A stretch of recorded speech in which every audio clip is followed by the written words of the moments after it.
नहीं लागे। हमारे फेरा में उतरत भर जागे।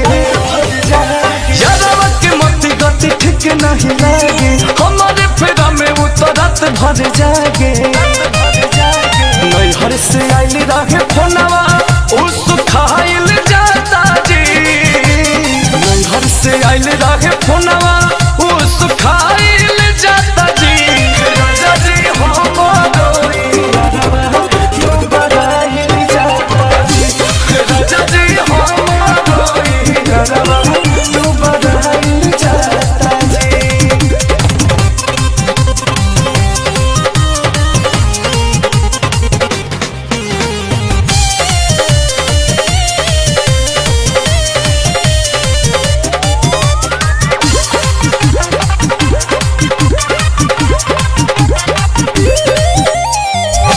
पहिला हो प्यार हम भुलाई कोई से।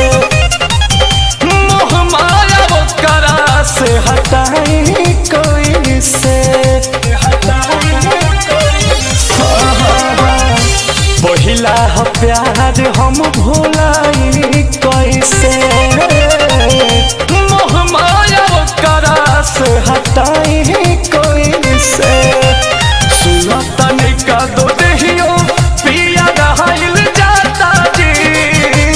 सुना तनिका दो देहियो पिया रहाइल जाता जी।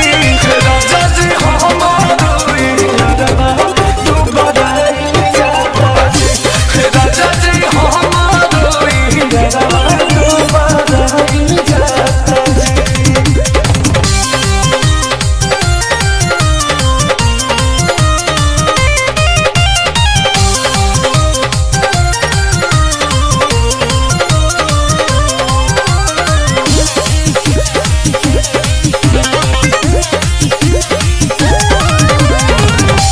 कई दिन से हमारे चलते खात नहीं थे।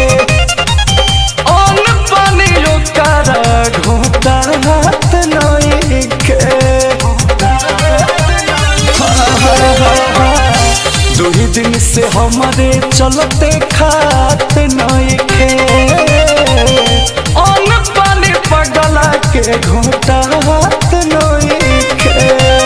पाठक रोहित राजा अंकुश